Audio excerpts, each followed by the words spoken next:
Welcome to Dwellings, a podcast from the City of San Jose Housing Department, where we talk with experts about ending homelessness, building affordable housing, and exploring housing policies at the city and state level. I'm your host, Allie Rico. On today's episode, I'm joined by Jerry Stranges, a land use consultant for the City of San Jose, a realtor and owner of Stranges Properties, and Patrick Condon, professor in the University of British Columbia, Vancouver's School of Architecture and Landscape Architecture.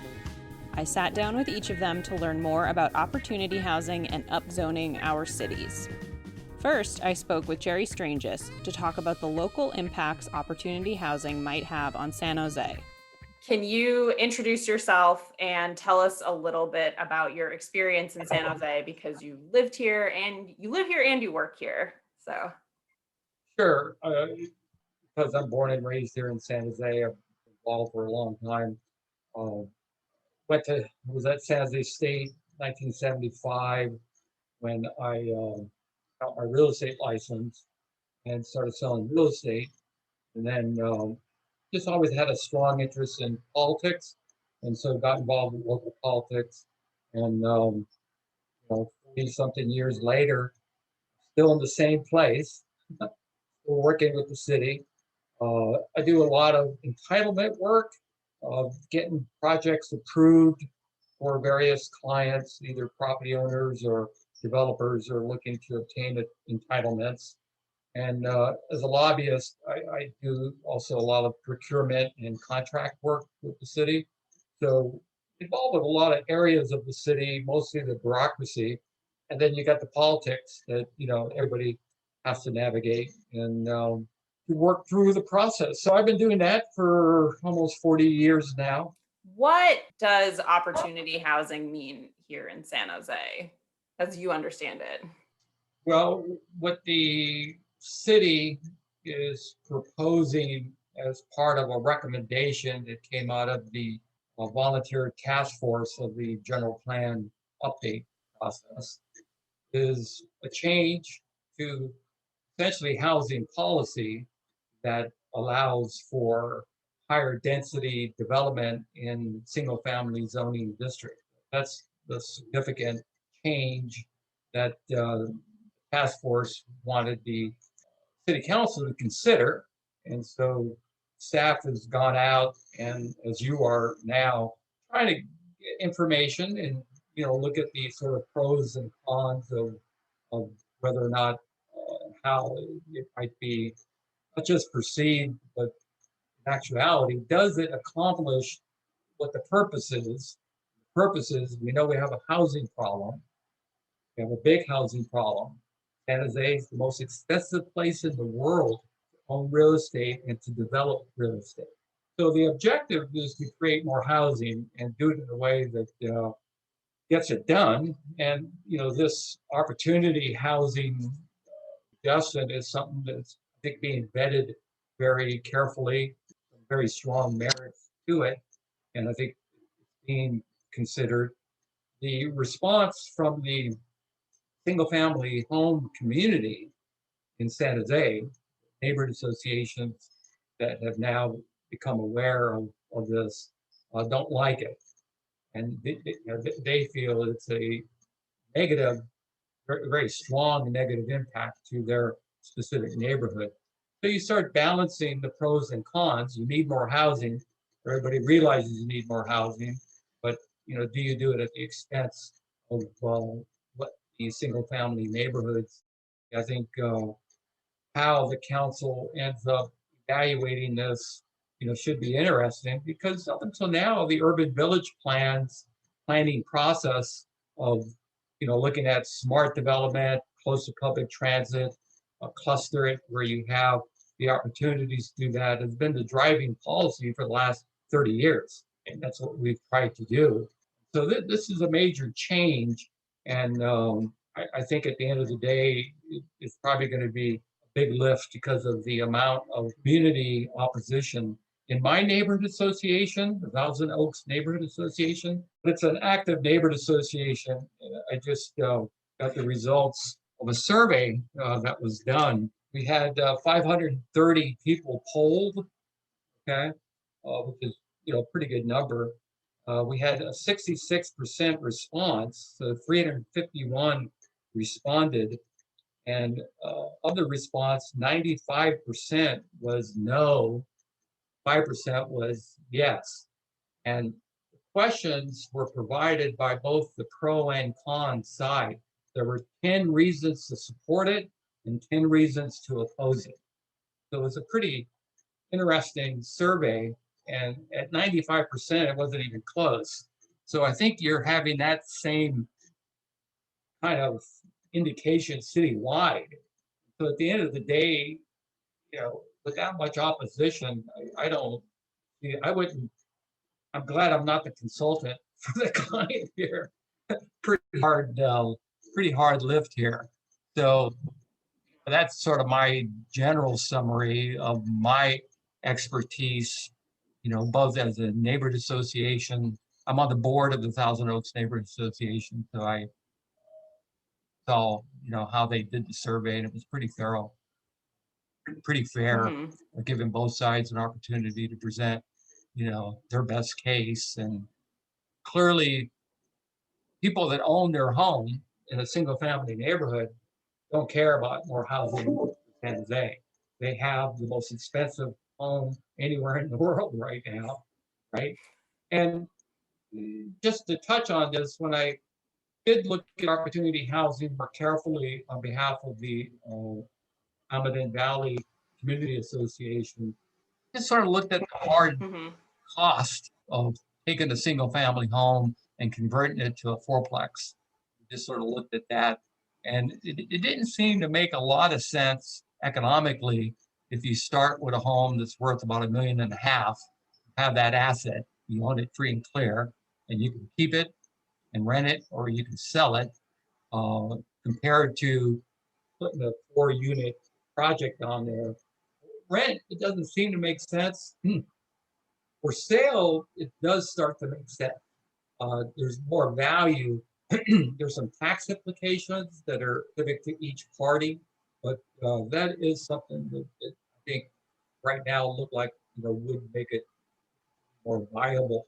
So then you just got all the impact issues, and you got 4 times the traffic, garbage cans, people, and does that bring down the value? You own one of those homes, you don't want to see your value diminished, right? That was actually going to be one of my questions. One of the criticisms is that building this type of housing will lower property values in the neighborhood. I've read a couple of articles from different, like from Harvard and Berkeley and everything, and there doesn't seem to be like the best consensus about how denser units affect property values. Since you've been in this business for so long in San Jose, is there any evidence to suggest that if I built a fourplex in Thousand Oaks, that it would significantly impact the property values of everybody around me? If you're talking about anecdotal data, specific facts, you'd have to look at comparables, and you have to look at other locations that have had this happen in order to really answer that question. I think the consensus is that it probably wouldn't be good. And so the question that's coming before City Council is, do we direct the planning department to study this citywide, or do we direct the planning department to study this within the half-mile walk shed around urban villages or parcels that share property lines with land that already allows for multifamily? Can you talk about like what you think some of the positives and negatives are to both of the options that planning might have to consider once council decides what they're going to do? Well, it's sort of the key issue, Allie, that the city council has to deliberate. The existing policy that's been in place for the last 30 years is this infill development, infill housing, mixed-use developments that are close to the top of public transit, to encourage public transit use, to get people out of their cars, which had been the biggest issue. Now you have the issue of just such an expensive place to own a home and the ability to have new homes created is really, really difficult. There's a lot of impediment, and there's a lot of tools the city has in their toolbox.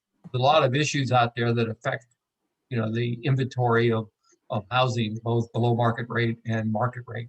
This type of housing, fourplexes, plexes in general, opportunity housing, already we've seen photos that it already exists in pretty much every council district in San Jose, and we know that the majority of that type of housing was built prior to World War II. What do you think are some of the positives and negatives of allowing this type of housing to come back to San Jose and get built again? I think because of the diversity of San Jose, you have really a lot of different areas that probably have, the different kinds of impact and either opposition or support. And so I think probably at the end of the day, this is going to go through a process that, will maybe enable some of these neighborhoods to have a little bit more say and control in regards to, what would come in and how it would come in. I wouldn't be surprised, and I predict, and you have me on film, so you can hold me to this.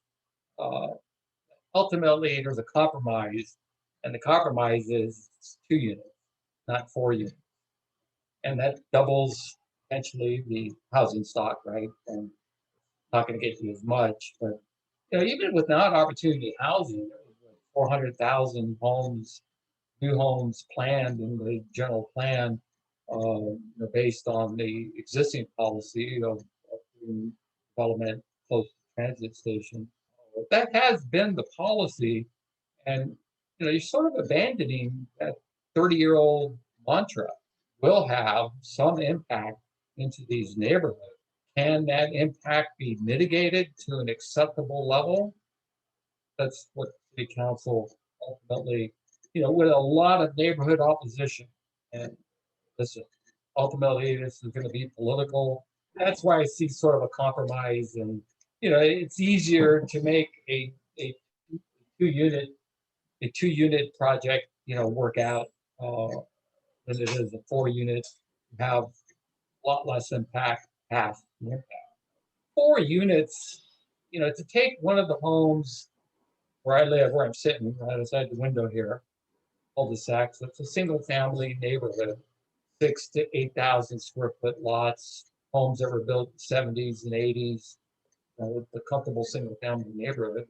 To have someone put a fourplex next door to you, it's going to be somewhat impactful with just the 4 times the amount of traffic and activity. I think this thing, even the city says this is going to take a year or two to work out. When the city says that, you're probably talking after the mayor's race, 23. By the time this thing really gets settled, and there are a lot of issues that have come out of the task force recommendations, and this is one of them. Yeah, and it'll be, I'm very curious to see what council directs the planning department to do. But then I'm also interested in seeing, once that happens, what the planning department then comes back with their study to even present. Yeah, and again, it's a hard job. The planning department, I think they're really good. A lot of good people there doing a lot of good work. I think it's difficult to evaluate something that really hasn't been done anywhere else. The issue is providing more housing, because we have such a robust economy in Silicon Valley. The amount of job growth has been the primary objective of the city and the region to grow has occurred. And there's imbalances within the cities. San Jose has suffered on that. And so they were sort of forced to stop the housing and accelerate the job growth.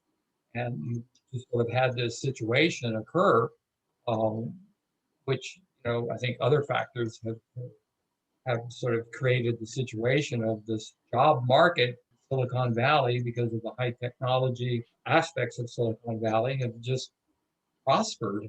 in this economy. Hmm. You just have a lot of factors.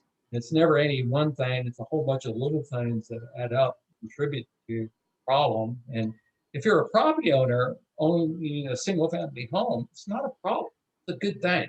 You have a really expensive home you're living in. You have a lot of equity. For that 22-year-old that's just out of college, working in high tech that needs a place to live, it's ridiculous. The cost of housing, what and where, you can live. And I'm not sure I just personally, as really a San Jose resident that is, lived and worked here my whole life. I don't know. I voted when I was asked to vote as a Thousand Oaks Neighborhood Association. I voted no, Hmm. based on everything I know. I don't think it makes sense. I don't think we should abandon policy we've had of doing everything you can to make the urban villages uh, program work. I've been involved in a number of them, and it really makes the development business a lot easier because you've got some specific guidelines in place, essentially just conforming, and that's getting housing built.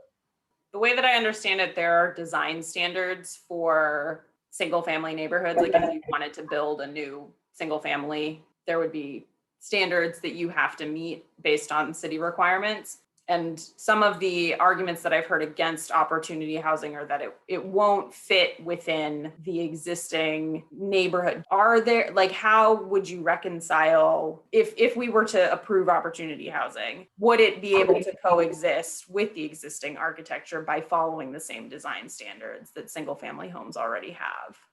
I think it could, and it's probably up to the planning department to come up with some guidelines that provide the various communities some input and provide maybe some base design criteria is what I think. And that's where a duplex or a 2-unit development goes to a 4-unit development, especially when you impose you're going to get a 4-unit development. Now it's only a 2-unit development. Probably going to be easier both to accept, you have less impact. It's probably easier to architecturally blend it into the community, which just maybe takes pain out of it. So those kind of guidelines is what the planning department would probably need to come up with in a way of some recommendation. Then I spoke with Patrick Condon to learn more about his research on the impacts upzoning might have on affordability. Can you give me a little background on who you are and where you get your expertise when it comes to talking about housing and urban planning? I was the head planner in the city of Westfield, Massachusetts for a few years. And then I taught at Minnesota, University of Minnesota in their landscape architecture department. In 92, I came to Vancouver to be the head of the landscape architecture department here. Gradually, my teaching trended towards, my teaching and scholarly expertise was in sustainable community design, and I ended up holding a research chair. So I started an urban design program here at the University of British Columbia in Vancouver. And, it was almost impossible to avoid the issue of affordability because the affordability thing is crazy here. So my work kind of included a lot of emphasis on affordability in the last 10 years. What is missing middle housing? How do you define it? And do you have a sense of where that term came from? Yeah, it's kind of basically a US term that comes from the fact that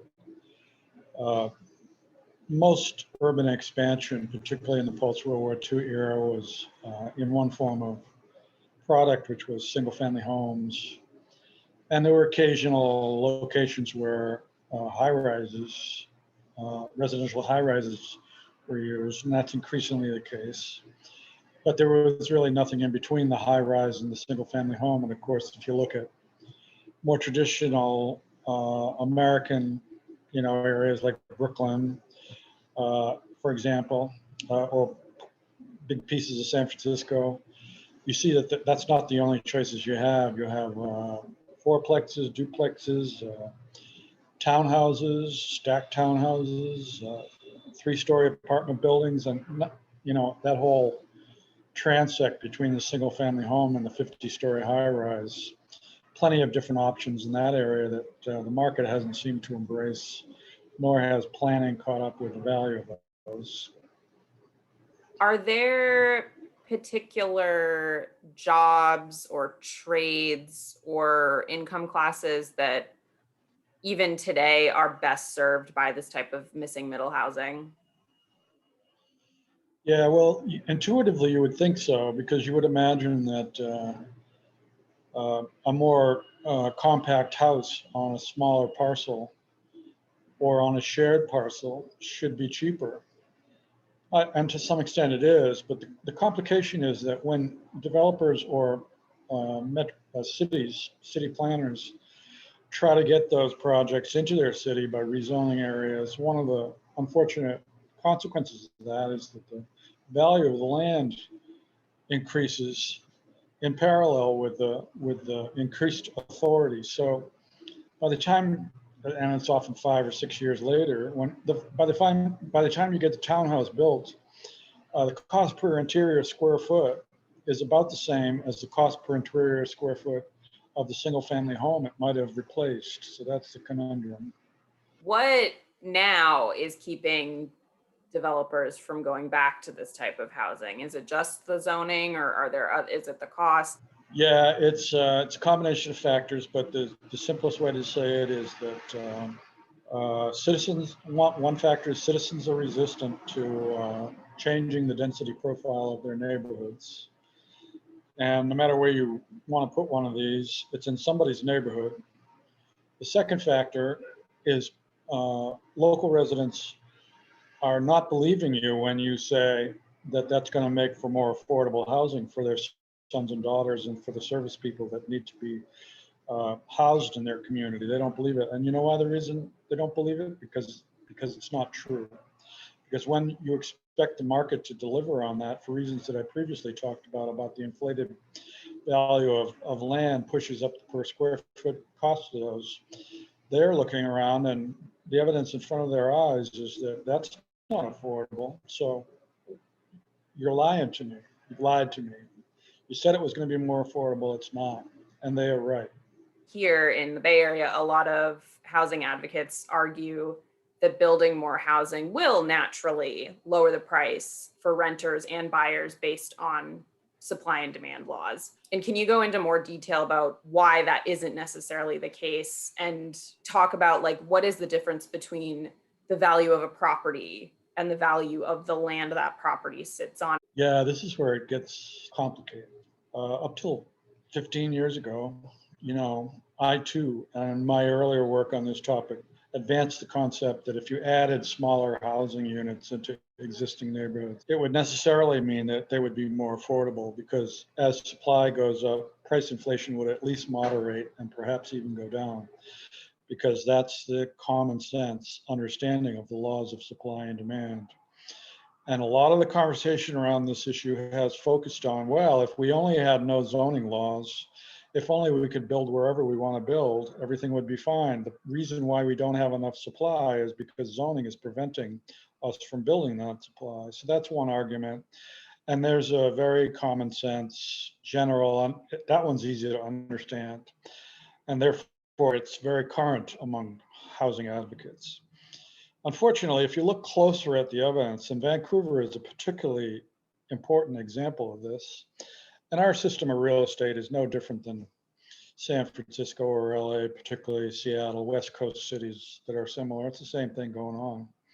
If you look at the city of Vancouver, Vancouver is the one city of West Coast cities that has done tons and tons of new housing units. And during that 30-year period of doing tons and tons of new housing units, an event that I celebrated in the expectation that prices would go down and the middle class would flood back to the center city, which they did at first. But over the course of that 30-year period of literally doubling the amount of dwelling units in our downtown districts, entire new districts have been built up. The prices per square foot have increased by 400% relative to average wages. So if you're looking for evidence that adding supply is going to force down housing prices or even stabilize it, Vancouver is not the place to look for evidence, nor is really any place else. So those who advance the idea of supply and demand, like I used to, do that based on a theory, not based on actual observation of the true economic consequences of adding new density. Because as you look around North America and even around the world, including places like London, Paris, Hong Kong, Sydney, Melbourne, doesn't matter. Adding density does not correlate with reduced or even stabilized prices. In fact, it most often correlates with the reverse. If you're getting new housing, it's probably because land values are increasing and therefore the value of the interior square foot is also increasing as well. Why? It doesn't make sense. Why would that be? The reason why, that the problem is not the building, it's not the house that's the problem. That adding supply of housing doesn't solve the building part, doesn't solve the problem. The problem is the value of the land increases as you add the house on top of it. And land is of a limited supply. Can you, and if you feel like you've already explained this and I'm just asking redundant questions, feel free to tell me. How does adding, so like, let's say I own my plot of land and right now it's a single family. How does adding density to my plot of land push those prices higher? So if I wanted it to become a fourplex, how would that make it worse? Well, there's two things that would happen if you had, in your example, if you actually had a big single family lot and, zoning allowed you to add to it, plugging in my power here.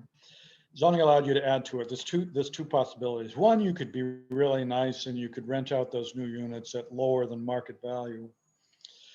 And that would be very nice for you to do, or sell them off if you could condominium, if you could stratify the lot, sell them off. You could sell them off for way lower and you'd still do okay because the construction costs were not really where the value of that new property was. It would be the value would be in your share of that land.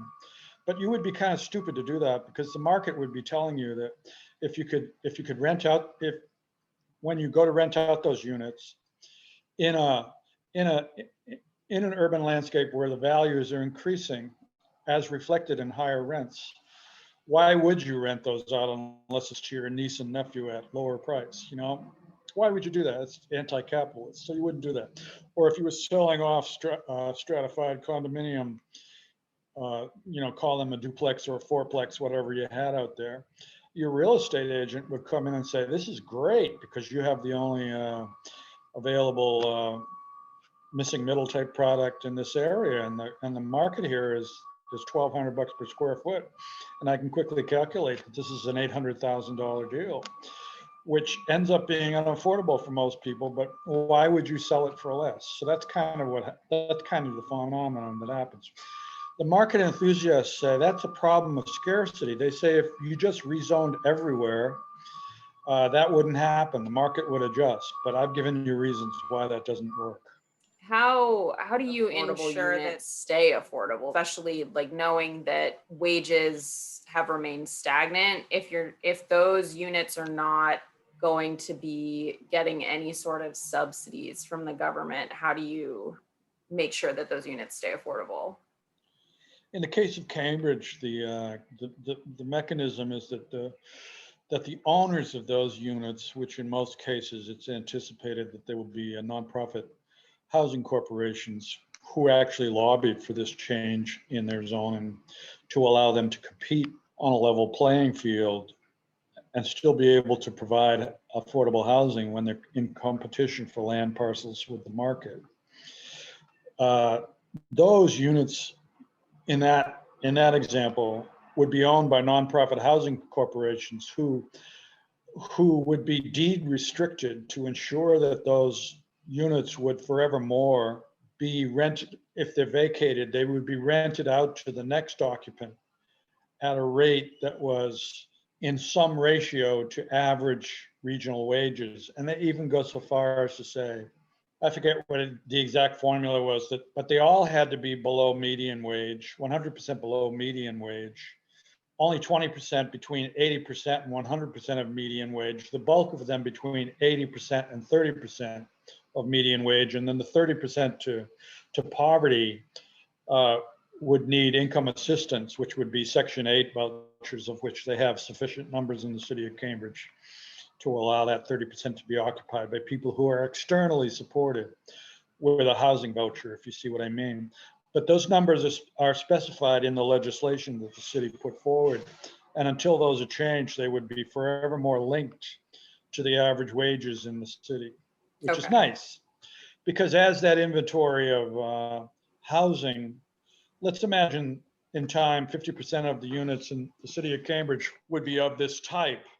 That means that you're creating over time a very large market of income restricted units, which is good in its own right. But the curious thing, and this is the secret sauce of this whole idea, is that when it gets big enough, it also has an influence on market prices, because the market rentals are likely to see the strength of that non-market sector being as affordable as it is, mitigate the rents in the market units, which of course would have an influence on the land value underneath those apartments.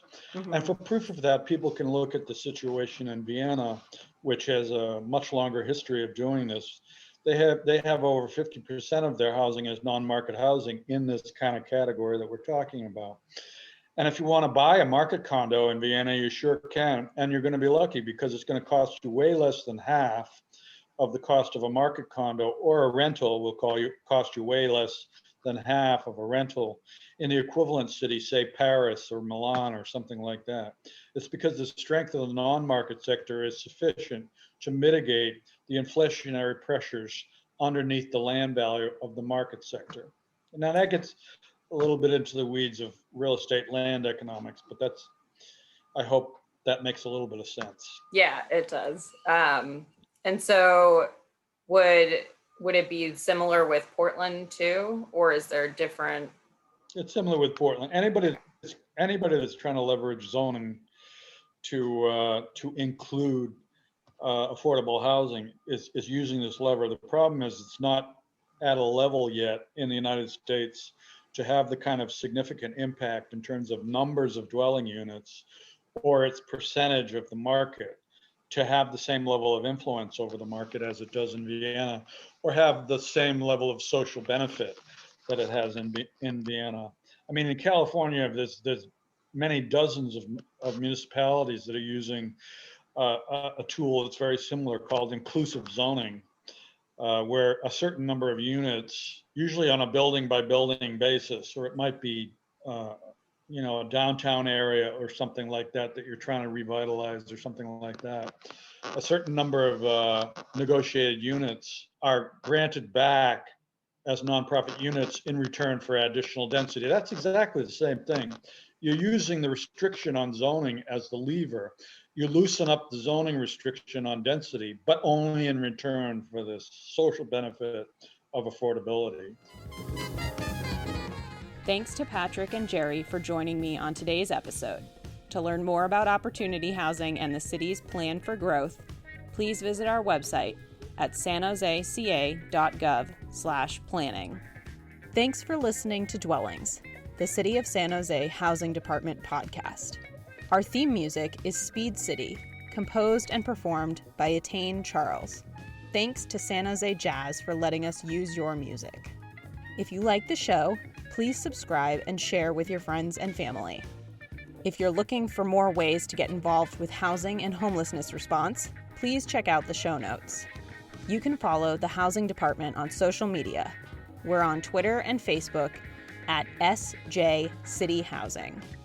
If you have questions or comments about today's episode, please send them to housingcoms@sanjoseca.gov. Our artwork is by Chelsea Palacio. Dwellings is produced by me, Allie Rico, and Jeff Scott of the Housing Department.